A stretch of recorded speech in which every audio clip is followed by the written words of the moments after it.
Very good morning. ಈಗಾಗಲೇ ಒಂದು 4-5 ವಿಡಿಯೋಗಳಲ್ಲಿ ನಾವು ಹಿಂದಿನ ಸ್ಪರ್ಧಾತ್ಮಕ ಪರೀಕ್ಷೆಗಳಲ್ಲಿನ ವಿಜ್ಞಾನ ಪ್ರಶ್ನೆ ಪತ್ರಿಕೆ ವಿಶ್ಲೇಷಣೆ ಮಾಡ್ತಾ ಇದ್ದೀವಿ. ಇವತ್ತು ಕೂಡ ಏನು ಮಾಡ್ತಾ ಇದ್ದೀನಿ ಅಂದರೆ ಅದನ್ನೇ ಕಂಟಿನ್ಯೂ ಮಾಡ್ತಾ ಇದ್ದೀನಿ. ಹೌದಾ, ಇಲ್ಲಿ ನಾನು ತೆಗೆದುಕೊಂಡಂಥ ಪ್ರಶ್ನೆಗಳು ವೆರಿ ಇಂಪಾರ್ಟೆಂಟ್ ಪ್ರಶ್ನೆಗಳು. ಆಮೇಲೆ ನೀವು ಬರುವಂಥ ಮುಂದಿನ ಎಕ್ಸಾಮ್ಗಳಲ್ಲಿ ರಿಪೀಟ್ ಆಗುವಂಥ ಸಾಧ್ಯತೆ ಹೆಚ್ಚಿರ್ತದೆ. ಹೌದಾ, ಅದಕ್ಕೆ ಈ ಪ್ರಶ್ನೆಗಳನ್ನು ಒಂದು ಸಲ ಕಣ್ಣಾಸುವಂಥ ಕೆಲಸ ಮಾಡಿರಿ. ಆಮೇಲೆ ಇಲ್ಲಿ ಕೇವಲ ಪ್ರಶ್ನೆಗಳು ಮತ್ತು ಅವುಗಳ ಉತ್ತರಗಳನ್ನೇ ನೀಡುವಂಥ ಕೆಲಸ ಮಾಡಿಲ್ಲ, ಅವುಗಳಿಗೆ ಸಂಬಂಧಿಸಿದಂಥ ಹಿಂಟು ಆಮೇಲೆ ಅದರ ಮೇಲೆ ಏನಪ್ಪ ಅಂದರೆ ಅದು ವಿವರಣೆಯನ್ನು ನೀಡುವಂಥ ಕೆಲಸ ಮಾಡಿದ್ದೀನಿ. ಇವು ಏನಪ್ಪ ಅಂದರೆ ನಿಮ್ಮ ಎಕ್ಸಾಮ್ ಪರ್ಪಸ್ ಹೆಲ್ಪ್ಫುಲ್ ಆಗ್ತಾವಂತ ಅನ್ನೋ ದೃಷ್ಟಿಯಿಂದ ನಾನೇನು ಮಾಡ್ತಾಯಿದ್ದೀನಿ ಅಂದರೆ ಈ ರೀತಿಯಾಗಿ ಸ್ಲೈಡ್ ಮೂಲಕ ನಿಮಗೆ ವಿಜ್ಞಾನಕ್ಕೆ ಸಂಬಂಧಿಸಿದಂಥ ಒಂದಷ್ಟು ಜ್ಞಾನವನ್ನು ಕೊಡುವಂಥ ಕೆಲಸ ಮಾಡ್ತಾಯಿದ್ದೀನಿ. ನಾನು ಮೊದಲೇ ಹೇಳ್ಕೊತೀನಿ, ನಾನು ಅಲ್ಪಜ್ಞಾನಿ, ಒಬ್ಬ ವಿಜ್ಞಾನ ಶಿಕ್ಷಕ. ನನ್ನಿಂದ ಎಷ್ಟು ಸಾಧ್ಯ ಇದೆಯೋ, ನನಗೆ ಎಷ್ಟು ತಿಳಿದಿದೆಯೋ ಅಷ್ಟನ್ನು ನಿಮಗೆ ಕೊಡುವಂಥ ಕೆಲಸ ಮಾಡ್ತಾಯಿದ್ದೀನಿ. ಎಲ್ಲಾದರೂ ತಪ್ಪಿದರೆ ಕ್ಷಮಿಸಿ. ಇದನ್ನು ಹೆಚ್ಚು ವಿಡಿಯೋಗಳಲ್ಲಿ ಹೇಳ್ಕೊಂಡಿಲ್ಲ, ಆದರೆ ತಪ್ಪಿದರೆ ಕ್ಷಮಿಸಿ ಅಂತ ಹೇಳ್ತಾ ನಾನು ವಿಡಿಯೋವನ್ನು ಪ್ರಾರಂಭಿಸ್ತಾ ಇದ್ದೀನಿ. Thank you. ಫ್ರೆಡ್ರಿಕ್ ಸ್ಯಾಂಗರ್ ಅನುಕ್ರಮಗೊಳಿಸಿದಂಥ ಪ್ರೋಟೀನು ಯಾವುದು? ಫ್ರೆಡ್ರಿಕ್ ಸ್ಯಾಂಗರ್ ಅವರು ಅನುಕ್ರಮಗೊಳಿಸಿದಂಥ ಪ್ರೋಟೀನ್ ಯಾವುದಪ್ಪ ಅಂದರೆ ಇನ್ಸುಲಿನ್. ಯಾವುದು? ನಮ್ಮ ಸರಿಯಾದ ಉತ್ತರ ಇನ್ಸುಲಿನ್. ಫ್ರೆಡ್ರಿಕ್ ಸ್ಯಾಂಗರ್ ಅವರು ಅನುಕ್ರಮಗೊಳಿಸಿದಂಥ ಪ್ರೋಟೀನ್ ಯಾವುದು? ಇನ್ಸುಲಿನ್. ಹಾಗಾದರೆ ಉಳಿದ ಆಪ್ಷನ್ಗಳ ಬಗ್ಗೆ ಒಂದು ಸ್ವಲ್ಪ ತಿಳ್ಕೊಳ್ಳುವಂಥ ಕೆಲಸ ಮಾಡೋಣ. ಮಯೋಸಿನ್. ಹೌದಾ, ಮಯೋಸಿನ್ನು ಇದು ಕೂಡ ಒಂದು ಪ್ರೋಟೀನ್ನ ಸೂಪರ್ ಫ್ಯಾಮಿಲಿಗೆ ಸೇರ್ತದೆ.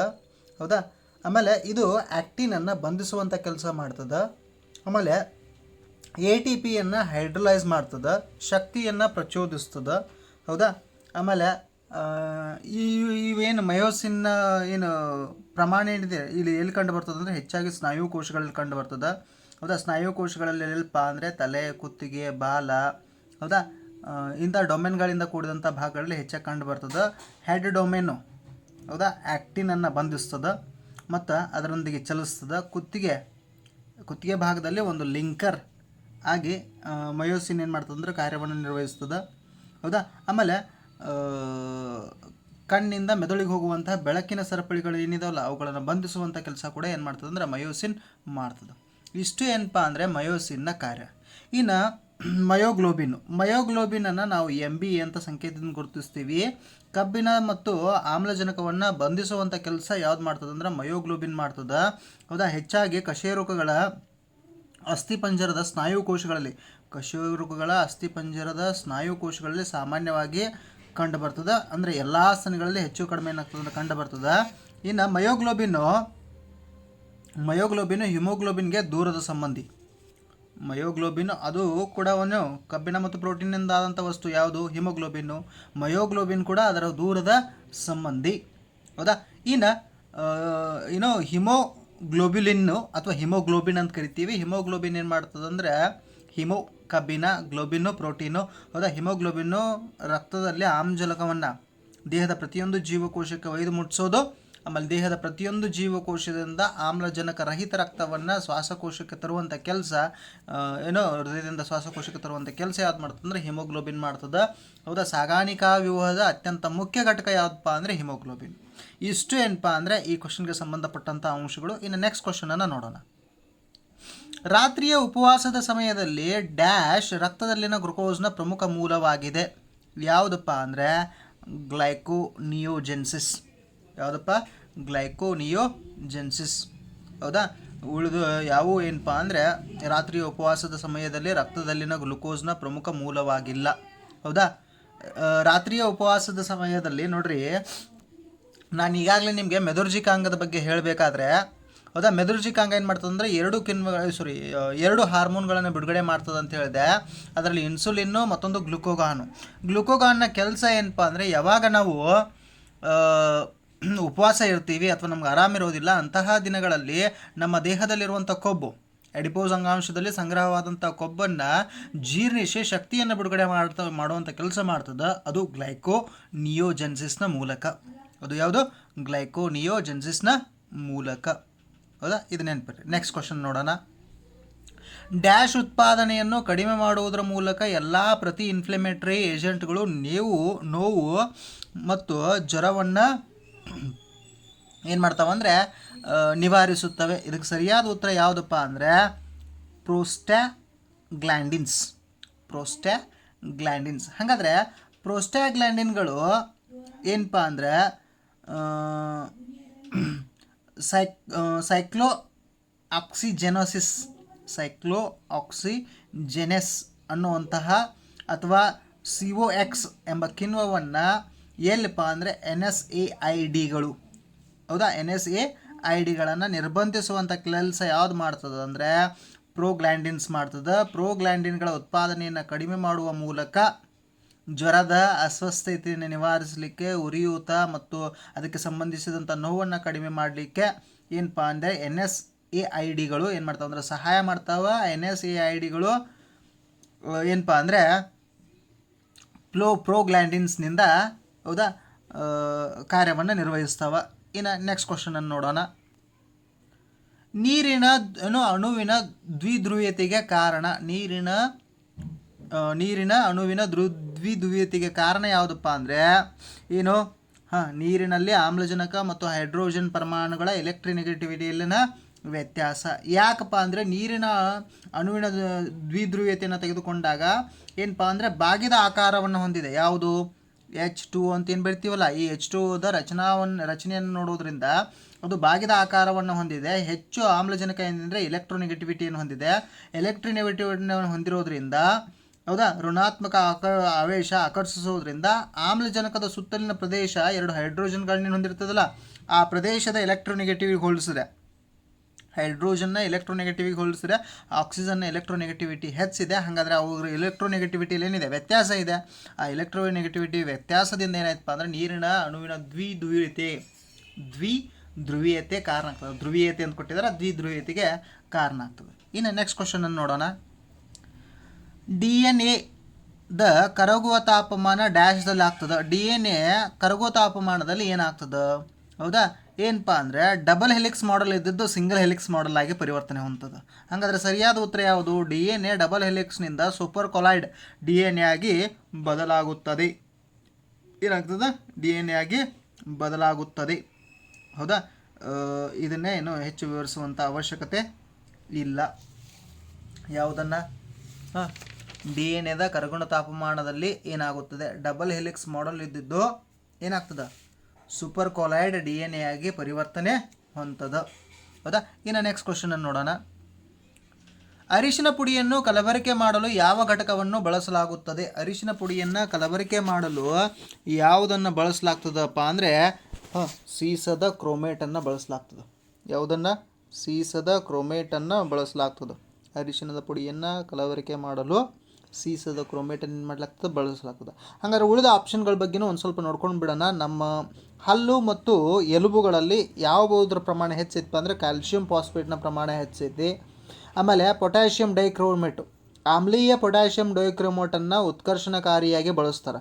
ಹಾಗಾದರೆ ನಾವು 10th ಸ್ಟ್ಯಾಂಡರ್ಡ್ನ ಕೆಲವು ರಾಸಾಯನಿಕ ಕ್ರಿಯೆಗಳಲ್ಲಿ ಆಮ್ಲೀಯ ಪೊಟ್ಯಾಷಿಯಂ ಡೈಕ್ರೋಮೇಟು ಆಮೇಲೆ ಕ್ಷಾರೀಯ ಪೊಟ್ಯಾಷಿಯಂ ಪರ್ಮ್ಯಾಂಗನೇಟು ಇವು ಎರಡೂ ಏನಪ್ಪ ಅಂದರೆ ಉತ್ಕರ್ಷಣಕಾರಿಗಳು. ಹೌದಾ, ಏನಪ್ಪ ಅಂದರೆ ಹೈಡ್ರೋಕಾರ್ಬನ್ಗಳನ್ನು ಕಾರ್ಬಾಕ್ಸಿಲಿಕ್ ಆಮ್ಲಗಳಾಗಿ ಪರಿವರ್ತಿಸ್ಲಿಕ್ಕೆ ಏನು ಮಾಡ್ತಾವೆ? ಸಹಾಯ ಮಾಡ್ತಾವೆ. ಇನ್ನು ಇದಾದ ನಂತರ ಸೀಸದ ಫಾಸ್ಫೇಟು ಕಬ್ಬಿನ ಬಹಳ ವೇಗವಾಗಿ ತುಕ್ಕು ಹಿಡಿಯುವಂಥ ವಸ್ತು. ಆ ಕಬ್ಬಿಣದ ತುಕ್ಕು ಹಿಡಿಯುವಿಕೆಯನ್ನು ಕಡಿಮೆ ಮಾಡಲಿಕ್ಕೆ ವಿದ್ಯುಲ್ಲೇಪನ ಮಾಡ್ತೀವಿ. ಆ ವಿದ್ಯುಲ್ಲೇಪನದಲ್ಲಿ ನಾವೇನು ಮಾಡ್ತೀವಿ ಅಂದರೆ ಸೀಸದ ಫಾಸ್ಫೇಟನ್ನು ಬಳಸ್ತೀವಿ. ಏನು ಬಳಸ್ತೀವಿ? ಸೀಸದ ಫಾಸ್ಫೇಟನ್ನು ಬಳಸ್ತೀವಿ. ಇನ್ನು ನೆಕ್ಸ್ಟ್ ಕ್ವಶನನ್ನು ನೋಡೋಣ. DNA ಸಂಶ್ಲೇಷಣೆಯನ್ನು ಹೀಗೂ ಕರೆಯುತ್ತಾರೆ. DNA ಸಂಶ್ಲೇಷಣೆಯನ್ನು DNA ರೆಪ್ಲಿಕೇಶನ್ ಅಂತ ಕರೀತಾರೆ. ಹಾಗಾದರೆ ಪುನರಾವರ್ತನೆ ಏನೇನು ಕರಿತೀವಿ? ಪುನರಾವರ್ತನೆ. DNA replication, synthesis of DNA is also known as. DNA ಸಂಶ್ಲೇಷಣೆಯನ್ನು ಹೀಗೆ ಕರೆಯುತ್ತಾರೆ. ಏನಂತ ಕರೀತಾರೆ? ಪುನರಾವರ್ತನೆ, ರೆಪ್ಲಿಕೇಶನ್ ಅಂತ ಕರೀತಾರೆ. ಹೌದಾ, ಇನ್ನು ನೆಕ್ಸ್ಟ್ ಕ್ವಶನ್ ನೋಡೋಣ. ಹೌದಾ, ನೆಕ್ಸ್ಟ್ ಕ್ವಶನ್. ಗರ್ಭಧಾರಣೆಯ ಪರೀಕ್ಷೆಗಾಗಿ ಮೂತ್ರದಲ್ಲಿ ಯಾವ ಹಾರ್ಮೋನನ್ನು ಪತ್ತೆ ಮಾಡಲಾಗುತ್ತದೆ? ಹೌದಾ, ಗರ್ಭಧಾರಣೆಯ ಪರೀಕ್ಷೆಗಾಗಿ ಮೂತ್ರದಲ್ಲಿ ಯಾವ ಹಾರ್ಮೋನನ್ನು ಪತ್ತೆ ಮಾಡಲಾಗುತ್ತದೆ? ಸರಿಯಾದ ಉತ್ತರ ಯಾವುದಪ್ಪ ಅಂದರೆ ಮಾನವ ಕೊರಿಯಾನಿಕ್ ಗೊನಾಡೋಟ್ರಾಫಿನ್. ಅದನ್ನು ನಾವೇನು ಕರಿತೀವಿ ಅಂದರೆ ಹ್ಯೂಮನ್ ಕೊರಿಯಾನಿಕ್ ಗೊನಾಡೋಟ್ರಾಫಿನ್ ಹಾರ್ಮೋನ್ ಅಂತ ಕರಿತೀವಿ. ಹೌದಾ, ಈ ಹ್ಯೂಮನ್ ಕೊರಿಯಾನಿಕ್ ಗೊನಾಡೋಟ್ರಾಫಿನ್ ಹಾರ್ಮೋನನ್ನು ಪರೀಕ್ಷಿಸೋದ್ರ ಮೂಲಕ ಗರ್ಭಧಾರಣೆ ಉಂಟಾಗಿದೆಯೋ ಅಥವಾ ಇಲ್ವೋ ಅನ್ನೋದನ್ನು ನಾವು ಪತ್ತೆ ಹಚ್ಬೋದು. ಹಾಗಾದರೆ ಉಳಿದ ಆಪ್ಷನ್ಗಳ ಬಗ್ಗೆ ಒಂದು ಸ್ವಲ್ಪ ನೋಡ್ಬಿಡೋಣ. ಇನ್ಸುಲಿನ್ನು ದೇಹದಲ್ಲಿರುವಂಥ ಸಕ್ಕರೆ ಮಟ್ಟವನ್ನು ನಿಯಂತ್ರಿಸಲಿಕ್ಕೆ ಸಹಾಯ ಮಾಡ್ತದೆ. ದೇಹದಲ್ಲಿರುವಂಥ ಸಕ್ಕರೆ ಮಟ್ಟವನ್ನು ನಿಯಂತ್ರಿಸಲಿಕ್ಕೆ ಏನು ಮಾಡ್ತದೆ? ಸಹಾಯ ಮಾಡ್ತದೆ. ಹೌದಾ?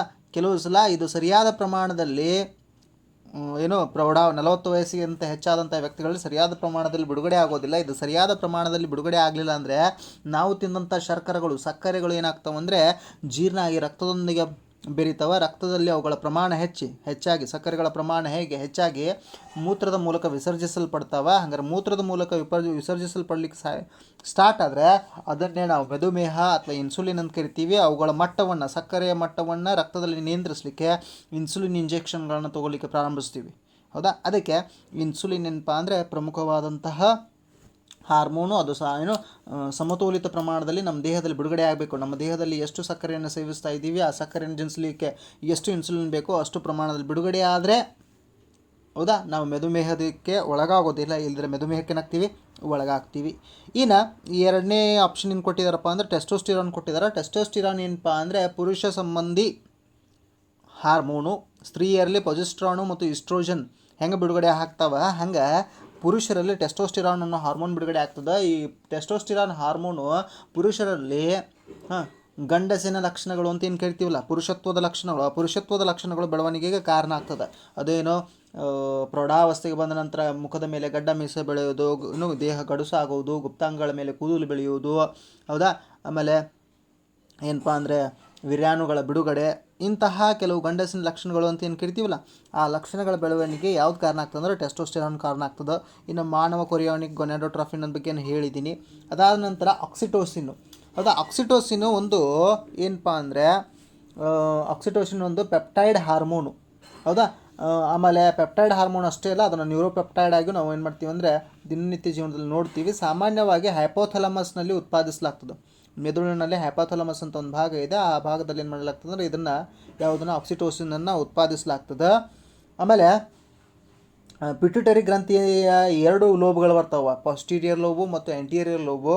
ಪಿಟ್ಯುಟರಿ ಗ್ರಂಥಿಯ ಪಾಸ್ಟೀರಿಯರ್ ಲೋಬ್ದಿಂದ ಏನು ಮಾಡಲಾಗ್ತದೆ ಅಂದರೆ ಇದನ್ನು ಬಿಡುಗಡೆ ಮಾಡಲಾಗ್ತದೆ. ಸಾಮಾಜಿಕ ಬಂಧ, ಸಂತಾನೋತ್ಪತ್ತಿ, ಹೆರಿಗೆ ನಂತರದ ಅವಧಿಯಲ್ಲಿ ಇದು ಏನು ಮಾಡ್ತದೆ ಅಂದರೆ ಅತ್ಯಂತ ಮುಖ್ಯ ಪಾತ್ರವನ್ನು ಮಹಿಳೆಯರಲ್ಲಿ ನಿರ್ವಹಿಸ್ತದೆ. ಹೌದಾ? ಆಮೇಲೆ ಏನಪ್ಪ ಅಂದರೆ ರಕ್ತ ಪ್ರವಾಹಕ್ಕೆ ಈ ಹಾರ್ಮೋನು ಬಿಡುಗಡೆಯಾಗಿ, ಹೌದಾ, ಅದನ್ನು ನಿಯಂತ್ರಿಸುವಂಥ ಕೆಲಸ ಕೂಡ ಮಹಿಳೆಯರಲ್ಲಿ ಮಾಡ್ತದೆ. ಋತುಚಕ್ರ ಅಂತ ಕರಿತೀವಲ್ಲ, ಅಂತಹ ವೇಳೆಯಲ್ಲಿ ಆಕ್ಸಿಟೋಸಿನ್ ಒಂದು ಸ್ವಲ್ಪ ಏನಾಗಿರ್ತದೆ ಅಂದರೆ ಬಿಡುಗಡೆ ಆಗಿರ್ತದೆ. ಇನ್ನು ನೆಕ್ಸ್ಟ್ ಕ್ವಶನನ್ನು ನೋಡೋಣ. ಕೆಳಗಿನವುಗಳಲ್ಲಿ ಯಾವ ಮೂಲ ಧಾತು ನಮ್ಮ ಬ್ರಹ್ಮಾಂಡದಲ್ಲಿ ಅತ್ಯಂತ ಹೇರಳವಾಗಿ ದೊರೆಯುತ್ತದೆ? ಕೆಳಗಿನ ಯಾವ ಧಾತು ನಮ್ಮ ಬ್ರಹ್ಮಾಂಡದಲ್ಲಿ ಹೇರಳವಾಗಿ ದೊರೆಯುತ್ತದೆ? ಯಾವ ಧಾತುಪ್ಪ ಅಂದರೆ ಅದು ಹೈಡ್ರೋಜನ್. ಅದು ಯಾವುದು? ಹೈಡ್ರೋಜನ್. ಹಾಗಾದರೆ ಹೈಡ್ರೋಜನ್ ನಂತರ ಅತಿ ಹೆಚ್ಚಾಗಿ ದೊರೆಯುವಂತಹ ಧಾತು ಯಾವುದು? ಹೈಡ್ರೋಜನ್ನ ನಂತರ ಅತಿ ಹೆಚ್ಚಾಗಿ ದೊರೆಯುವಂತಹ ಧಾತು ಯಾವುದಪ್ಪ ಅಂದರೆ ಹೀಲಿಯಂನ ನಂತರ ಅತಿ ಹೆಚ್ಚಾಗಿ ದೊರೆಯುವಂಥ ಧಾತು ಆಮ್ಲಜನಕ. ಅದು ಆಮ್ಲಜನಕ. ನಮ್ಮ ಬ್ರಹ್ಮಾಂಡ ಅಂತ ತೊಗೊಂಡಿದ್ದೀವಿ, ಭೂಮಿ ಅಂತ ತೊಗೊಂಡ್ರೆ ಮತ್ತೆ ಪರ್ಸೆಂಟೇಜ್ ಬೇರೆ ಆಗ್ತದೆ. ಭೂಮಿಯ ಮೇಲೆ ಏನಪ್ಪ ಅಂದರೆ ನೈಟ್ರೋಜನ್ 78% ಇದೆ, ಆಕ್ಸಿಜನ್ 21% ಇದೆ, ಉಳಿದ ಎಲ್ಲ ಅನಿಲಗಳು 0.something% ಅಷ್ಟಿದಾವೆ. ಹಾಗಾದರೆ ಸರ್ ನೀವೇನು ಹೇಳಕತ್ತೀರಿ ಅನ್ಬೋದು. ನಾನು ಹೇಳ್ತಾ ಇದ್ದೀನಿ. ವಿಶ್ವದಲ್ಲಿ ಹಲವಾರು ನಕ್ಷತ್ರಗಳಿದ್ದಾವೆ. ನಕ್ಷತ್ರಗಳ ಸಮೂಹ ಗ್ಯಾಲಕ್ಸಿ, ಹಲವಾರು ಗ್ಯಾಲಕ್ಸಿಗಳಿದ್ದಾವೆ. ಆ ಗ್ಯಾಲಕ್ಸಿಗಳಲ್ಲಿ ಹೈಡ್ರೋಜನ್ ಹೆಚ್ಚಿದೆ. ಹೈಡ್ರೋಜನ್ ಸಮ್ಮಿಲ್ಲ ಎಲ್ಲಿ? ಸೂರ್ಯನಲ್ಲಿ ಉಂಟಾಗಿ ಏನಾಗ್ತದೆ? ಹೀಲಿಯಂ ಆಗ್ತದೆ. ಅದಕ್ಕೆ ಅತಿ ಹೆಚ್ಚು ಎರಡನೇ ಇರುವಂಥ ಧಾತು ಯಾವುದಪ್ಪ? ಅಲ್ಲಿ ಹೀಲಿಯಮ್ಮು, ಮೂರನೇದು ಆಕ್ಸಿಜನ್ನು, ಆಮೇಲೆ ನಾಲ್ಕನೇದು ಸಾರಜನಕ. ಹಾಗಾದರೆ ಕೆಳಗಿನವುಗಳಲ್ಲಿ ಯಾವ ಮೂಲಧಾತು ನಮ್ಮ ಬ್ರಹ್ಮಾಂಡದಲ್ಲಿ ಅತ್ಯಂತ ಹೇರಳವಾಗಿ ದೊರೆಯುತ್ತದೆ ಅಂದರೆ ಅದು ಹೈಡ್ರೋಜನ್. ಅದು ಯಾವುದು? ಹೈಡ್ರೋಜನ್. ನೆಕ್ಸ್ಟ್ ಕ್ವಶನನ್ನು ನೋಡೋಣ. ಪಟ್ಟಿ 1 ಮತ್ತು ಪಟ್ಟಿ 2ರೊಂದಿಗೆ ಹೊಂದಾಣಿಕೆಯನ್ನು ಮಾಡಿರಿ ಅಂತ ಹೇಳಿದ್ದಾರೆ. ಪಟ್ಟಿ 1 ಮತ್ತು ಪಟ್ಟಿ 2ರನ್ನು ಏನು ಮಾಡಿರಿ ಅಂತ ಹೇಳಿದ್ದಾರೆ? ಹೊಂದಾಣಿಕೆಯನ್ನು ಮಾಡಿರಿ. ಹೌದಾ? ಹಾಗಾದರೆ ಪಟ್ಟಿ 1 ಮತ್ತು ಪಟ್ಟಿ 2ಅನ್ನು ಹೊಂದಾಣಿಕೆ ಮಾಡಲಿಕ್ಕೆ ಏನು ಮಾಡೋಣ ಅಂದರೆ ಪ್ರಯತ್ನಿಸೋಣ. ಮೊದಲನೇದು ವರ್ಗಾವಣೆ ಬೇಸಾಯ ಅಂತಿದೆ. ವರ್ಗಾವಣೆ ಬೇಸಾಯವನ್ನು ಯಾರು ಮಾಡ್ತಾರೆ ಅಂದರೆ ರೆಗ್ಮಾಸ್ ಜನರು ಮಾಡ್ತಾರೆ. ಯಾರು? ರೆಗ್ಮಾಸ್ ಜನರು ಏನು ಮಾಡ್ತಾರೆ ಅಂದರೆ ರೆಗ್ಮಾಸ್ ಜನರು ಏನು ಮಾಡ್ತಾರೆ ಅಂದರೆ ವರ್ಗಾವಣೆ ಬೇಸಾಯವನ್ನು ನಡೆಸ್ತಾರೆ. ಪಶು ಸಾಕಾಣಿಕೆಯನ್ನು ಕಿರ್ಗಿಜರು ನಡೆಸ್ತಾರೆ. ಯಾರು? ಕಿರ್ಗಿಜರು. ಆಮೇಲೆ ಬೇಟೆಗಾರರು ಮತ್ತು ಆಹಾರ ಸಂಗ್ರಾಹಕರು ಯಾರಪ್ಪ ಅಂದರೆ ಯಾರು? ಪಿಗ್ಮಿಗಳು. ಬೇಟೆಗಾರರು ಮತ್ತು ಆಹಾರ ಸಂಗ್ರಾಹಕರು ಯಾರು? ಪಿಗ್ಮಿಗಳು. ಆಮೇಲೆ ಕೇವಲ ಬೇಟೆಗಾರರು ಯಾರಪ್ಪ ಅಂದರೆ ಎಸ್ಕೀಮುಗಳು ಇಗ್ಲೂ ಮನೆಗಳಲ್ಲಿ ವಾಸಿಸ್ತಾರೆ. ಎಸ್ಕೀಮ್ಗಳು ಎಲ್ಲಿ ವಾಸಿಸ್ತಾರೆ? ಇಗ್ಲೂ ಮನೆಗಳು ವಾಸಿಸ್ತಾರೆ. ಹಾಗಾದ್ರೆ ಈಗ ಹೇಳಿದಂಥ ಆಪ್ಷನ್ಗಳಲ್ಲಿ ಮ್ಯಾಚ್ ಆಗೋದಪ್ಪ ಅಂದರೆ 4th ಒನ್, ವರ್ಗಾವಣೆ ಬೇಸಾಯ, ರೆಗ್ಮಾಸು. ಆಮೇಲೆ ಪಶು ಸಾಕಾಣಿಕೆ ಬಿ ಯಾವುದಪ್ಪ ಅಂದರೆ 3, ಯಾರು? ಕಿರ್ಗಿಜರು. ಆಮೇಲೆ ಬೇಟೆಗಾರರು ಮತ್ತು ಆಹಾರ ಸಂಗ್ರಾಹಕರು ಯಾರಪ್ಪ ಅಂದರೆ ಪಿಗ್ಮಿಗಳು. ಆಮೇಲೆ ಕೇವಲ ಬೇಟೆಗಾರರು ಯಾರಪ್ಪ ಅಂದರೆ ಎಸ್ಕೀಮುಗಳು. ಯಾರು? ಎಸ್ಕೀಮುಗಳು. ಇನ್ನು ನೆಕ್ಸ್ಟ್ ಕ್ವಶನನ್ನು ನೋಡೋಣ. ದ್ವಿತೀಯ ಸಂಶ್ಲೇಷಣೆಯ ಉಪ ಉತ್ಪನ್ನಗಳಲ್ಲಿ ಪ್ರಮುಖವಾದ ಉಪ ಉತ್ಪನ್ನ. ದ್ವಿತೀಯ ಸಂಶ್ಲೇಷಣೆಯ ಉಪ ಉತ್ಪನ್ನಗಳಲ್ಲಿ ಪ್ರಮುಖವಾದ ಉಪ ಉತ್ಪನ್ನ ಯಾವುದಪ್ಪ ಅಂದರೆ ಅದು ಆಮ್ಲಜನಕ. ಹಾಗಾದರೆ ಉಳಿದ ಆ 3 ಆಪ್ಷನ್ಗಳನ್ನು ನೋಡೋಣ. ದ್ವಿತೀಯ ಸಂಶ್ಲೇಷಣೆ ರಾಸಾಯನಿಕ ಕ್ರಿಯೆ ಏನಿದೆ? ಕಾರ್ಬನ್ ಡೈಆಕ್ಸೈಡು, ನೀರು, ಸೂರ್ಯನ ಬೆಳಕು, ಆಮೇಲೆ ಪತ್ರಹರಿತ್ತು. ಯಾವುದು? ಪತ್ರಹರಿತ್ತು. ಇವೆಲ್ಲ ವರ್ತಿಸಿ ಏನು ಮಾಡ್ತಾವೆ ಅಂದರೆ ಕಾರ್ಬನ್ ಡೈಆಕ್ಸೈಡು ನೀರನ್ನು ಬಿಡುಗಡೆ ಮಾಡುವಂಥ ಕೆಲಸ ಮಾಡ್ತಾವೆ. ಕಾರ್ಬನ್ ಡೈಆಕ್ಸೈಡು ನೀರನ್ನು ಕೊಡುವಂಥ ಕೆಲಸ ಮಾಡ್ತಾವೆ. ಹಾಗಾದರೆ ದ್ವಿತೀಯ ಸಂಶ್ಲೇಷಣೆಯ ಉಪ ಉತ್ಪನ್ನಗಳಲ್ಲಿ ಪ್ರಮುಖವಾದ್ದು ಈ ಕಾರ್ಬನ್ ವೆರಿ ಸಾರಿ ಸಮೀಕರಣವನ್ನು ತಪ್ಪು ಬರೆದೆ ನೋಡಿರಿ. ದ್ವಿತೀಯ ಸಂಶ್ಲೇಷಣೆ ಕ್ರಿಯೆಯಲ್ಲಿ ಕಾರ್ಬನ್ ಡೈಆಕ್ಸೈಡ್, ನೀರು, ಆಮೇಲೆ ಏನಪ್ಪ ಅಂದರೆ ಸೂರ್ಯನ ಬೆಳಕು, ಪತ್ರಹರಿತ್ತಿನ ಸಹಾಯದಿಂದ ಏನಪ್ಪ ಅಂದರೆ C6H12O6 ಇದೇನಪ್ಪ ಅಂದರೆ ಆಹಾರ, ನೀರು ಪ್ಲಸ್ ಆಮ್ಲಜನಕ ಬಿಡುಗಡೆ ಆಗ್ತದೆ. ಹಾಗಾದರೆ ಈ ಬಿಡುಗಡೆಯಾದಂತಹ ಉಪ ಉತ್ಪನ್ನಗಳಲ್ಲಿ ಗ್ಲುಕೋಸನ್ನು ಅಂದರೆ ಆಹಾರ ಪಿಷ್ಟ ರೂಪದಲ್ಲಿರುವಂಥ ಆಹಾರವನ್ನು ಕೊಟ್ಟಿಲ್ಲ. ಹಾಗಾದರೆ ಇದನ್ನು ಕಂಡುಹಿಡಿಯುವಂಥ ಅವಶ್ಯಕತೆ ಇಲ್ಲ. ಉಳಿದಿದ್ದು ಯಾವುದು? ನೀರು ಮತ್ತು ಆಕ್ಸಿಜನ್. ನೀರು ಮತ್ತು ಆಕ್ಸಿಜನ್ಗಳಲ್ಲಿ ಅತ್ಯಂತ ಮುಖ್ಯವಾದ ಉಪ ಉತ್ಪನ್ನ ಯಾವುದಪ್ಪ ಅಂದರೆ ಆಮ್ಲಜನಕ. ಯಾಕಂದರೆ ಭೂಮಿಯ ಮೇಲಿರುವಂಥ ಜೀವಿ ರಾಶಿಗಳು ಹೆಚ್ಚಾಗಿ ಬದುಕ್ತಿರೋದು ಯಾವುದರಿಂದ ಅಂದರೆ ಆಮ್ಲಜನಕದಿಂದ. ಕಾರ್ಬನ್ ಡೈಆಕ್ಸೈಡು ಪ್ರತಿವರ್ತಕ, ಹೌದಾ? ಆಮೇಲೆ ನೀರು ಕೂಡ ಪ್ರತಿವರ್ತಕ. ಆದರೆ ಉಪ ಉತ್ಪನ್ನ ಯಾವುದು? ಆಕ್ಸಿಜನ್. ಉಪ ಉತ್ಪನ್ನ ಯಾವುದು? ಆಕ್ಸಿಜನ್. ಇನ್ನು ನೆಕ್ಸ್ಟ್ ಕ್ವಶನನ್ನು ನೋಡೋಣ. ಅಸ್ಪರ್ಟೈನ್ ಸಕ್ಕರೆಗಿಂತ ಸಿಹಿಯಾದದ್ದು ಯಾವುದಪ್ಪ ಅಂದರೆ ಡೈಸ್ಯಾಕರೈಡ್. ಯಾವುದು? ಡೈಸ್ಯಾಕರೈಡ್. ಇನ್ನು ನಾವು ಈಗಾಗಲೇ ಏನು ಅಭ್ಯಾಸ ಮಾಡಿದ್ದೀವಿ ಅಂದರೆ ಮೊನೋಸ್ಯಾಕರೈಡ್ಗಳಿಗಿಂತ ಡೈಸ್ಯಾಕರೈಡ್ಗಳು. ಮೊನೋಸ್ಯಾಕರೈಡ್ ಸುಕ್ರೋಸ್ ಅಂತ ತೊಗೊಂಡ್ರೆ ಡೈಸ್ಯಾಕರೈಡ್ ಫ್ರುಕ್ಟೋಸ್ ಅಂತ ತೊಗೋತೀವಿ. ಸುಕ್ರೋಸ್ಗೆ ಹೋಲಿಸಿದ್ರೆ ಫ್ರುಕ್ಟೋಸ್ ಏನಪ್ಪ ಅಂದರೆ ಹೆಚ್ಚು ಸಿಹಿ. ಅದಕ್ಕೆ ಮೊನೋಸ್ಯಾಕರೈಡ್ಗಿಂತ ಡೈಸ್ಯಾಕರೈಡ್ ಹೆಚ್ಚು ಸಿಹಿ, ಅದೇ ಆನ್ಸರು. ಆಮೇಲೆ ಅಮೈನೋ ಆಮ್ಲ ಮತ್ತು ಡೈಪೆಪ್ಟೈಡ್ಗಳು ಇವೆರಡು ಏನಪ್ಪ ಅಂದರೆ ಅಷ್ಟೊಂದು ಸಿಹಿಕಾರಕ ವಸ್ತುಗಳು ಅಲ್ಲ. ಇನ್ನು ನೆಕ್ಸ್ಟ್ ಕ್ವಶನನ್ನು ನೋಡೋಣ. ಪಾಲಿಪೆಪ್ಟೈಡ್ಗಳು ಡ್ಯಾಶ್ನಿಂದ ಮಾಡಲ್ಪಟ್ಟಂತಹ ರೇಖೀಯ ಪಾಲಿಮರ್ಗಳಾಗಿವೆ. ಪಾಲಿಪೆಪ್ಟೈಡ್ಗಳು ಡ್ಯಾಶ್ನಿಂದ ಮಾಡಲ್ಪಟ್ಟಂತಹ ರೇಖೀಯ ಪಾಲಿಮರ್ಗಳಾಗಿವೆ. ಹೌದಾ? ಯಾವುದರಿಂದ ಮಾಡಲ್ಪಟ್ಟಂಥದ್ದಪ್ಪ ಅಂದರೆ ಅಮೈನೋ ಆಮ್ಲಗಳು. ಪಾಲಿಪೆಪ್ಟೈಡ್ಗಳು ಡ್ಯಾಶ್ನಿಂದ ಮಾಡಲ್ಪಟ್ಟಂಥ ರೇಖೀಯ ಪಾಲಿಮರ್ಗಳು ಅಮೈನೋ ಆಮ್ಲಗಳಿಂದ ಮಾಡಲ್ಪಟ್ಟಂತಹ ರೇಖೀಯ ಪಾಲಿಮರ್ಗಳು. ಇನ್ನು ನೆಕ್ಸ್ಟ್ ಕ್ವಶನನ್ನು ನೋಡೋಣ. ಮಾನವ ಶರೀರದಲ್ಲಿ ನೀರಿನ ಮಟ್ಟವನ್ನು ಡ್ಯಾಶ್ ಹಾರ್ಮೋನ್ ನಿಯಂತ್ರಿಸುತ್ತದೆ. ಮಾನವನ ದೇಹದಲ್ಲಿ ನೀರಿನ ಮಟ್ಟವನ್ನು ಡ್ಯಾಶ್ ಹಾರ್ಮೋನ್ ನಿಯಂತ್ರಿಸುತ್ತದೆ. ಯಾವ ಹಾರ್ಮೋನ್ ನಿಯಂತ್ರಿಸ್ತದೆ ಅಂತ ಕೇಳ್ತಾರೆ. ಹಾಗಾದರೆ ಸರಿಯಾದ ಉತ್ತರ ಯಾವುದಪ್ಪ ಅಂದರೆ ADH. ಸರಿಯಾದ ಉತ್ತರ ಯಾವುದು? ADH. ಆ್ಯಂಟಿ ಡ್ಯೂರೆಟಿಕ್ ಹಾರ್ಮೋನ್ ಅಂತ ಕರಿತೀವಿ ಇದನ್ನು. ADH ಏನು ಕರಿತೀವಿ? ಆ್ಯಂಟಿ ಡ್ಯೂರೆಟಿಕ್ ಹಾರ್ಮೋನ್. ಹಾಗಾದರೆ ಒಂದು ಸ್ವಲ್ಪ ಗ್ಲಾನ್ಸ್ ಆಗಿ ಉಳಿದ ಹಾರ್ಮೋನ್ಗಳ ಬಗ್ಗೆ ನಾವು ಅಭ್ಯಾಸ ಮಾಡೋಣ. ಮಾನವ ಶರೀರದಲ್ಲಿ ನೀರಿನ ಮಟ್ಟವನ್ನು ADH ಆ್ಯಂಟಿ ಡ್ಯೂರೆಟಿಕ್ ಹಾರ್ಮೋನ್ ಏನು ಮಾಡ್ತಂದ್ರೆ ನಿಯಂತ್ರಿಸ್ತದೆ. ಹಾಗಾದರೆ ACTH ಯಾವುದು? ACTHನ ಕಾರ್ಯ ಏನು? ಹೌದಾ? ACTHನ ವಿಸ್ತೃತ ರೂಪ ಏನಪ್ಪ ಅಂದರೆ ಎಡ್ರಿನೋಕಾರ್ಟಿಕೋಟ್ರಾಫಿಕ್ ಹಾರ್ಮೋನ್. ಎಡ್ರಿನೋಕಾರ್ಟಿಕೋಟ್ರಾಫಿಕ್ ಹಾರ್ಮೋನ್ನ ಏನಪ್ಪ ಅಂದರೆ ಕಾರ್ಯ ಏನಪ್ಪ ಅಂದರೆ ಇದೇನು ಮಾಡ್ತದಂದರೆ ಎಡ್ರಿನೋಕಾರ್ಟಿಕೋಟ್ರಾಫಿಕ್ ಹಾರ್ಮೋನು ಕಾರ್ಟಿಸೋಲ್ನಿಂದ ನಿಯಂತ್ರಿಸಲ್ಪಡ್ತದೆ. ಕಾರ್ಟಿಸೋಲನ್ನು ಮತ್ತೊಂದು ಹಾರ್ಮೋನಿಂದ ACTH ಏನಾಗ್ತದೆ? ನಿಯಂತ್ರಿಸಲ್ಪಡ್ತದೆ. ಮೂತ್ರಜನಕಾಂಗದ ಗ್ರಂಥಿಗಳು, ಆಮೇಲೆ ಮೂತ್ರಜನಕಾಂಗದ ಗ್ರಂಥಿಗಳಷ್ಟೇ ಅಲ್ಲ, ಮೂತ್ರಪಿಂಡಗಳ ಮೇಲಿರುವಂಥ 2 ಸಣ್ಣ ಗ್ರಂಥಿಗಳನ್ನು ತಯಾರಿಸ್ತವೆ. ಆಮೇಲೆ ಕಾರ್ಟಿಸೋಲ್ನ ಪ್ರಮುಖ ಪಾತ್ರ ಏನಪ್ಪ ಅಂದರೆ ಒತ್ತಡದಲ್ಲಿ ಇದು ಬಹಳ ವೇಗವಾಗಿ ವರ್ತಿಸುವಂತಹ ಕೆಲಸ ಮಾಡ್ತದೆ. ಯಾವುದು? ACTH hormone. ಇನ್ನು FSH ಬಗ್ಗೆ ನೋಡೋಣ. FSH follicle stimulating hormone. Follicle stimulating hormone. ಮಹಿಳೆಯರಲ್ಲಿ ಈ ಹಾರ್ಮೋನು ಅಂಡಾಶಯದಲ್ಲಿ ಒಂದು ಕೋಶದಿಂದ ಅಂಡಾಶಯದಲ್ಲಿ ಮೊಟ್ಟೆಯನ್ನು ಬಿಡುಗಡೆ ಮಾಡುವ ಮೊದಲು ಅಂಡಾಶಯದಲ್ಲಿ ಮಾಡ್ತಂದ್ರೆ ಅಂಡಾಶಯದ ಕಿರುಚೀಲ ಬೆಳವಣಿಗೆ ಆಗಬೇಕು. ಮೊಟ್ಟೆಯ ಬಿಡುಗಡೆ ಮಾಡುವ ಮೊದಲು ಅಂಡಾಶಯದ ಕಿರುಚೀಲಗಳೇನಬೇಕು ಬಿಡುಗಡೆ ಉತ್ತೇಜಿಸಬೇಕು. ಇದು ಇಸ್ಟ್ರೋಡೈಲನ್ನು ನಾವು ಉತ್ಪಾದಿಸೋದ್ರ ಮೂಲಕ ಏನು ಮಾಡ್ತದೆ ಅಂದರೆ FSH ಆ ಕಾರ್ಯವನ್ನು ಸಾಧಿಸ್ತದೆ. FSHನ್ನು ಫಾಲಿಕಲ್ ಸ್ಟಿಮ್ಯುಲೇಟಿಂಗ್ ಹಾರ್ಮೋನ್ ಅಂತ ಕರಿತೀವಿ. ಹಾಗಾದರೆ FSH ಏನಪ್ಪ ಅಂದರೆ ಸ್ತ್ರೀ ಸಂಬಂಧಿ ಹಾರ್ಮೋನು. ಯಾವಾಗಪ್ಪ ಅಂದರೆ ಅಂಡಾಶಯದಿಂದ ಅಂಡ ಬಿಡುಗಡೆ ಆಗೋಕ್ಕಿಂತ ಮುಂಚೆ, ಹೌದಾ, ಅಂಡಾಶಯದ ಕಿರುಚೀಲಗಳ ಬೆಳವಣಿಗೆಯನ್ನು ಪ್ರೋತ್ಸಾಹಿಸ್ತದೆ. ಇನ್ನು ಎಫಿನೆಫ್ರಿನ್ ಅಂತ, ಹೌದಾ, ಅಡ್ರಿನಾಲಿನ್ ಹಾರ್ಮೋನನ್ನೇ ನಾವು ಎಪಿನೆಫ್ರಿನ್ ಅಂತ ಕರಿತೀವಿ. ಅಡ್ರಿನಾಲಿನ್ ಹಾರ್ಮೋನನ್ನೇ ಏನು ಮಾಡ್ತೀವಿ, ಎಪಿನೆಫ್ರಿನ್ ಅಂತ ಕರಿತೀವಿ. ಹಾಗಾದರೆ ಈ ಅಡ್ರಿನಾಲಿನ್ನ ಕಾರ್ಯ ಏನು?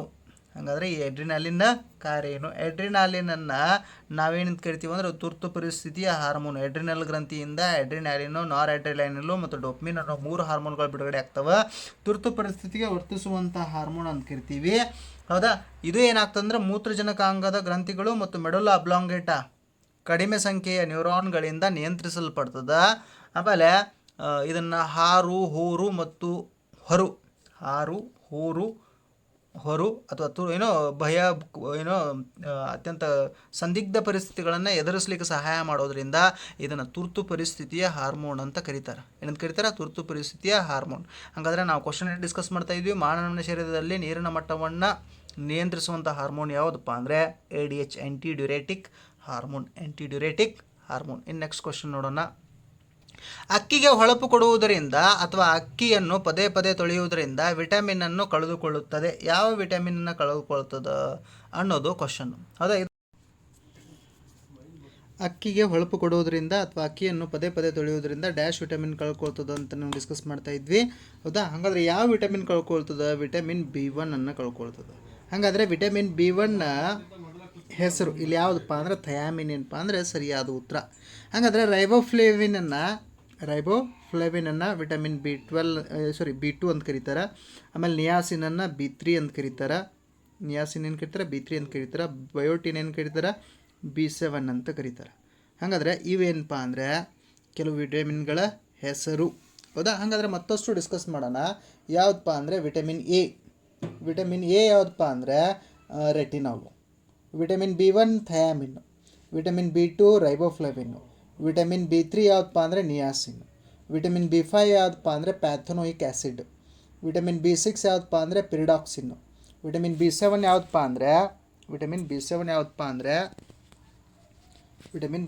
ಯಾವುದಪ್ಪ ಅಂದರೆ ಬಯೋಟಿನ್. ಆಮೇಲೆ vitamin B9 folic acid. Vitamin B12 cobalamin. Vitamin C ascorbic acid. Vitamin D calciferol. Vitamin E tocopherol. Vitamin K ಯಾವುದು? ಫೈಟೋನಾಲ್ಡಿಯನ್. ಹೌದಾ, ಹೌದಾ, ಇದೇನಪ್ಪ ಅಂದರೆ ಕೆಲವು ವಿಟಮಿನ್ಗಳು ಮತ್ತು ಅವುಗಳ ವೈಜ್ಞಾನಿಕ ಹೆಸರು. ಇನ್ನು ನೆಕ್ಸ್ಟ್ ಕ್ವಶನನ್ನು ನೋಡೋಣ.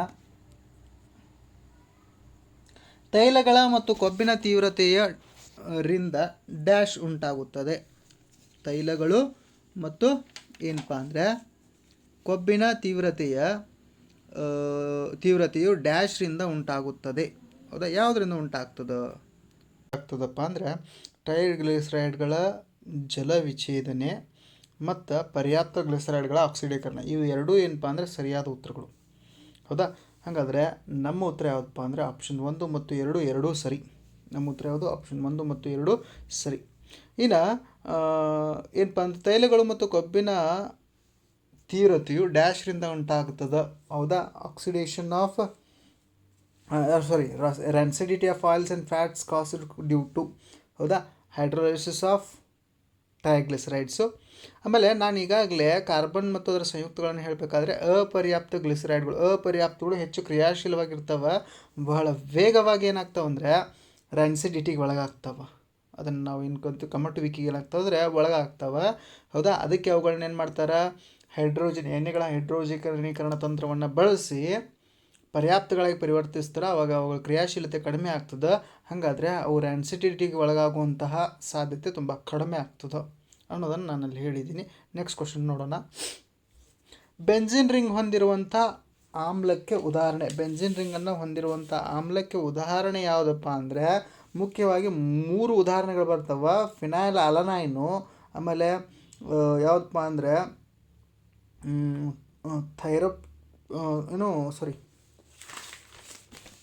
ಯಾವುದಪ್ಪ ಅಂದರೆ ಟ್ರಿಪ್ಟೋಫೇನು, ಫಿನೈಲ್ ಅಲನೈನು, ಟ್ರಿಪ್ಟೋಫೇನು ಮತ್ತು ಥೈರಾಕ್ಸಿನ್. ಹಾಗಾದರೆ ಕೊಟ್ಟಂಥ ಆಪ್ಷನ್ಗಳಲ್ಲಿ ಸರಿಯಾದ ಯಾವುದಪ್ಪ ಅಂದರೆ ಟೈರೋಸಿನ್ ಏನಪ್ಪ ಅಂದರೆ ಬೆಂಜಿನ್ ರಿಂಗ್ ಹೊಂದಿರುವಂಥ ಅಮೈನೋ ಆಮ್ಲ. ಭಾಳ ಜನ ಅಲ್ನೈನನ್ನು ಹಾಕ್ತಾರೆ, ಆದರೆ ಫಿನೈಲ್ ಅಲನೈನ್ ಏನಪ್ಪ ಅಂದರೆ ಬೆಂಜಿನ್ ರಿಂಗ್ ಹೊಂದಿರುವಂಥ ಏನಪ್ಪ ಅಂದರೆ ಅಮೈನೋ ಆಮ್ಲ, ಲೈಸಿನ್ನು ಮತ್ತು ಸೈರೈನ್ ಅಲ್ಲ. ಹೌದಾ? ನೆಕ್ಸ್ಟ್ ಕ್ವಶನ್ ನೋಡೋಣ. ಡೆಟಾಲ್ನ ರಾಸಾಯನಿಕ ಹೆಸರು ಏನಪ್ಪ ಅಂದರೆ ಹೌದಾ ಕ್ಲೋರೋಝೈಲಿನಾಲ್ ಏನಪ್ಪ ಅಂದರೆ ಡೆಟಾಲ್ನ ರಾಸಾಯನಿಕ ಹೆಸರು. ಹಾಗಾದರೆ ಉಳಿದ 3 ಆಪ್ಷನ್ಗಳ ಬಗ್ಗೆನೂ ಒಂದು ಸ್ವಲ್ಪ ತಿಳಿದುಕೊಳ್ಳೋಣ. ಡೈಲ್ಯೂಟ್ ಸೊಲ್ಯೂಷನ್ ಆಫ್ ಫಿನಾಲನ್ನು ಪಿಕ್ರಿಕ್ ಆ್ಯಸಿಡ್ ಅಂತ ಕರೀತಾರೆ. ಹೌದಾ? ಫಿನಾಲ್ನ ದುರ್ಬಲ ದ್ರಾವಣವನ್ನು ಏನು ಕರೀತಾರೆ? ಪಿಕ್ರಿಕ್ ಆಸಿಡ್ ಅಂತ ಕರೀತಾರೆ. ಪಿಕ್ರಿಕ್ ಆಸಿಡನ್ನು ಎಲ್ಲಿ ಬಳಸ್ತಾರೆ? Medication is use to treatment of vaginal yeast infection. ಅಂದರೆ ಏನು, ಯೋನಿಯೊಳಗೆ ಬೆಳೀತಕ್ಕಂತಹ ಶಿಲೀಂಧ್ರಗಳನ್ನು ತಡೆ ಹಿಡಿಲಿಕ್ಕೆ ಏನು ಮಾಡ್ತಾರೆ ಅಂದರೆ ಫಿನಾಲ್ನ ದುರ್ಬಲ ದ್ರಾವಣವನ್ನು ಬಳಸ್ತಾರೆ. ಇನ್ನು ಸಲ್ಫಾನಿಲ್ ಅಮೈಡನ್ನು ಎಲ್ಲಿ ಬಳಸ್ತಾರೆ ಅಂದರೆ it reduces vaginal itching and burning. ಯೋನಿಯ ಕೆರೆತ ಮತ್ತು ಉರಿತವನ್ನು ಕಡಿಮೆ ಮಾಡಲಿಕ್ಕೆ ಸಲ್ಫಾನಿಲ್ ಅಮೈಡನ್ನು ಬಳಸ್ತಾರೆ. ಆರ್ಥೋಹೈಡ್ರಾಕ್ಸಿ ಬೆಂಜೋಯಿಕ್ ಆಮ್ಲವನ್ನು ಸ್ಯಾಲಿಸಿಲಿಕ್ ಆ್ಯಸಿಡ್ ಅಂತ ಕೂಡ ಕರೀತಾರೆ. ಇದನ್ನು ಫುಡ್ ಪ್ರಿಸರ್ವೇಟಿವ್ ಆಗಿ, ಆಮೇಲೆ ಬ್ಯಾಕ್ಟೀರಿಯಾಸೈಡ್ ಆಗಿ, ಆಮೇಲೆ ಪ್ಯಾರಾಕ್ಲೋರೋ ಆ್ಯಂಟಿಸೆಪ್ಟಿಕ್ ಆಗಿ ಏನು ಮಾಡ್ತಾರೆ ಅಂದರೆ ಬಳಸ್ತಾರೆ. ಇನ್ನು ಕ್ಲೋರೋಝೆನಾಲನ್ನು ನಾನೇನು ಹೇಳಿದೆ ಅಂದರೆ ಕೆಮಿಕಲ್ ನೇಮ್ ಆಫ್ ಡೆಟಾಲು, ಇದನ್ನ ಎಲ್ಲಿ ಬಳಸ್ತಾರಪ್ಪ ಅಂದರೆ ಆ್ಯಂಟಿಸೆಪ್ಟಿಕ್ ಆಗಿ ಮತ್ತು ಡಿಸ್ಇನ್ಫೆಕ್ಟೆಂಟ್ ಆಗಿ ಬಳಸ್ತಾರೆ. ಇಷ್ಟು ಏನಪ್ಪ ಅಂದರೆ ಇವತ್ತಿನ ಒಂದು ಕ್ವಶನ್ ಪೇಪರ್ ಏನು ಬಿಡಿಸ್ತಾ ಇದ್ದೀನಲ್ಲ, ವಿಜ್ಞಾನ ಪ್ರಶ್ನೆ ಪತ್ರಿಕೆಗಳನ್ನ ನಾನು ಆದಷ್ಟು ಸಾಲ್ವ್ ಮಾಡಿ ನಿಮಗೆ ವಿಜ್ಞಾನಕ್ಕೆ ದಲ್ಲಿ ಸ್ಕೋರ್ ಹೆಚ್ಚು ಮಾಡಲಿಕ್ಕೆ ಏನು ಸಹಾಯ ಮಾಡಲಿಕ್ಕೆ ಸಾಧ್ಯ ಇದೆ, ನನಗಿರುವಂಥ ಅಲ್ಪ ಜ್ಞಾನದಲ್ಲಿ ಏನು ಕೊಡಲಿಕ್ಕೆ ಸಾಧ್ಯ ಇದೆ ಅದನ್ನು ಕೊಡುವಂಥ ಕೆಲಸ ಮಾಡ್ತಾ ಇದ್ದೀನಿ. ಹೌದಾ? ನಿಮಗೆ ಈಗ ಏನು ಇದ್ರ ಜೊತೆ ಇನ್ಫಾರ್ಮೇಷನ್ ಕೊಡ್ತಾ ಇದೆಯಲ್ಲ, ಇದು ಹೆಲ್ಪ್ಫುಲ್ ಅನ್ನಿಸ್ತಾ ಇದೆ ಅಂದರೆ ನಿಮ್ಮ ಫ್ರೆಂಡ್ಸ್ಗೆ ಶೇರ್ ಮಾಡುವಂಥ ಕೆಲಸ ಮಾಡಿರಿ, ಸಬ್ಸ್ಕ್ರೈಬ್ ಮಾಡಿರಿ. ಹೌದಾ? ನಾನು ಹೆಚ್ಚು ಗ್ರೂಪ್ಗಳಲ್ಲಿ ಇದನ್ನು ಶೇರ್ ಮಾಡಲಿಕ್ಕೆ ಆಗ್ತಾಯಿಲ್ಲ, ಹೆಚ್ಚು ವ್ಯೂ ಆಗ್ತಾಯಿಲ್ಲ ನನ್ನ ಮಟ್ಟಿಗೆ. ಯಾಕಂದರೆ ನಾನು ನಾರ್ಮಲ್ ಹೈಸ್ಕೂಲ್ ವೀಡಿಯೋಗಳನ್ನು ಏನು ಮಾಡ್ತೀನಿಲ್ಲ, ಕಾರ್ಬನ್ ಮತ್ತು ಅದರ ಸಂಯುಕ್ತಗಳು, ಅದರ ವೀಡಿಯೋಗಳಿಗೆ ಅದರ ಒಂದು ವ್ಯೂಸ್ಗೆ ಹೋಲಿಸಿದ್ರೆ ಇಂತಹ ವೀಡಿಯೋಗಳು ಏನು ಕಾಂಪಿಟೇಟಿವ್ ಎಕ್ಸಾಮ್ಗೆ ಸಂಬಂಧಪಟ್ಟಂಥ ಏನು ವೀಡಿಯೋಸ್ ಮಾಡಿಸ್ತಾ ಇದ್ದೀನಿಲ್ಲ, ಇದಕ್ಕೆ ವ್ಯೂಸ್ ಕಡಿಮೆ ಆಗ್ತಾ ಇದೆ. ಇದಕ್ಕೆ ಕಾರಣ ಏನಿರ್ಬೋದು ಅಂದರೆ ನನ್ನ ಪ್ರಕಾರ ನಾನು ಬೋರ್ಡನ್ನು ಬಳಸಿ ಇಲ್ಲಿ ಟೀಚ್ ಮಾಡುವಂಥ ಕೆಲಸ, ಪ್ರತಿಯೊಂದು ಆಪ್ಷನ್ ತೊಗೊಂಡು ಟೀಚ್ ಮಾಡುವಂಥ ಕೆಲಸ ಮಾಡ್ತಾಯಿಲ್ಲ, ಅದು ಒಂದು ಇರ್ಬೋದು. ಆದರೆ ನಾನು ಹೀಗೆ ಹೇಳಿದ್ದೀನಿ, ನಾನೊಬ್ಬ ಶಿಕ್ಷಕ, 10ರಿಂದ ನನ್ನ 5ರವರೆಗೆ ನನ್ನ ಡ್ಯೂಟಿ ಇರ್ತದೆ. ಅದರ ಡ್ಯೂಟಿಯ ನಂತರ I have got something strain. ಅದಕ್ಕೆ ಎದ್ದು ಟೀಚ್ ಮಾಡೋದು ನನಗೆ ಒಂದು ಸ್ವಲ್ಪ ಕಷ್ಟ ಅನ್ನಿಸ್ತದೆ. ಅದಕ್ಕೋಸ್ಕರ ಕುಂತು ಏನು ನಿಮಗೆ ಕೊಡ್ಲಿಕ್ಕೆ ಸಾಧ್ಯ ಇದೆ ಅದನ್ನು ಮಾಡುವಂಥ ಕೆಲಸ ಮಾಡ್ತಾಯಿದ್ದೀನಿ. ಸೊ ಆದಷ್ಟು ಶೇರ್ ಮಾಡಿರಿ, ಸಬ್ಸ್ಕ್ರೈಬ್ ಮಾಡಿರಿ, ಲೈಕ್ ಮಾಡಿರಿ ಅಂತ ಹೇಳ್ತಾ ನಾನು ವಿಡಿಯೋನ ಸ್ಟಾಪ್ ಮಾಡ್ತೀನಿ. Thank you so much.